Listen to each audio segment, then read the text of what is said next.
On average, A students use several different tools and techniques to stay on top of their schoolwork and get better grades. Here are some of the ways that you can do better with school without studying, which is mainly all about organization. Organization will be a huge benefit to you if you don't use it already.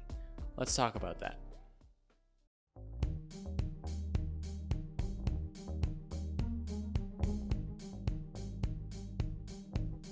So let's talk all about the grades and specifically what your grade breaks down to. When you're thinking about your grade, normally think about assignments, things like tests, quizzes, homework, projects, assignments, in school classwork. Those are the sorts of things that make up your grade.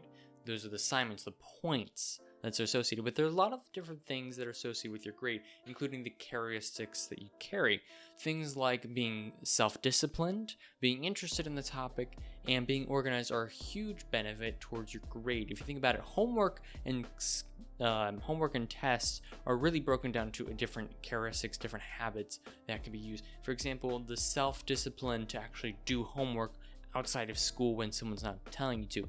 That is where your homework grade comes into play. Things like the self-discipline to study and the time management to study for tests and quizzes, really big part into playing for your grade. These are the sorts of things that break into and are actually the real core of your grade. When you think about it, a teacher isn't necessarily grading you all the time on how good you are and knowing the class, rather than how good you are as a student. And part of that comes into organization. And the way that this comes into organization would be a lot of things like assignments. Bringing in assignments on time is a huge part of your grade. If you do not bring an assignment on time, it usually costs you around 10% of your grade the day that you miss it. So if you keep bringing that down, that's a huge chunk of your grade over time. And on top of that, things like specific assignments and projects, you can lose up to words of 50% of your project on the first day that you're missing it.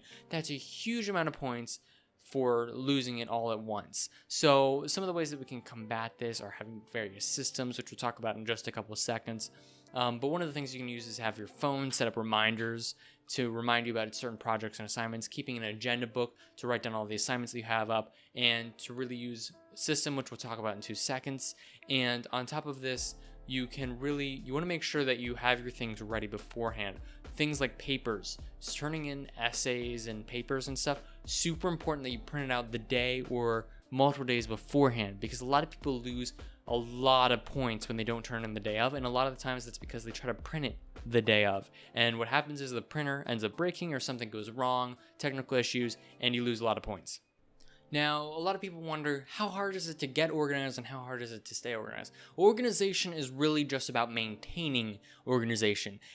That's really what organization is. It's the maintaining of being orderly. And one of the ways that we can do this, and a lot of times that school suggests using, is binders. A lot of people use one binder for each class, which I start to use, but my system is a little bit different. Over the course of the year, I adapt and change my system according to my class. So for, say, my math class hands out a lot of paperwork. They give out a lot of paper stuff.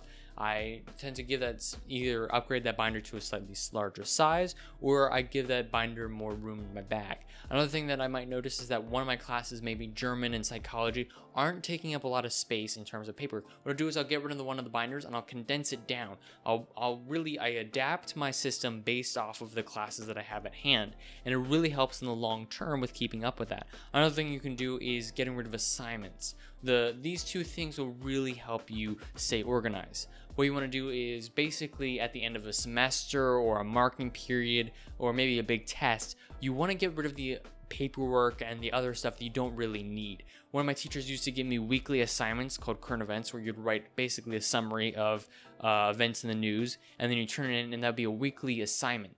And because this would be a 2 to 3 page assignment every single week, if you included the newspaper that you stapled onto it, that would be up to like 50 pages of paper that you'd have to put into your binder, which is a huge amount of space that once you get rid of, can open you up to a lot more organization, a lot more orderliness. Keeping things in chronological order, or in the order that you use them, keeping references towards the beginning of your binder will help you out a lot in this. And being sure that you get rid of all these assignments that you don't need, things that you see that you really haven't used, really helps you out in the long term with these sorts of systems. Another thing you can do is make sure that you keep your books, things that like your textbooks and reading a book, you make sure you know where they are. A lot of people lose a lot of points and money from losing these textbooks and these books. One of the things that I do is I keep my reading book in my backpack and I keep my textbook in my locker so that I always know where they are. I keep them in the same place and I make sure that they stay there. One other thing that you can do with keeping your binders in check is make sure they're color coded.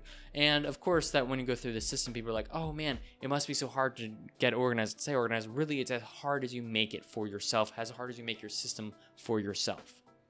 So that concludes our episode on organization. If you want more information, you can find it in a blog in the description section below, or our podcast, which is also in the description section below. I hope you enjoyed this episode and you really learned something. If you did, leave a like on this video. And as always, stay hungry for knowledge.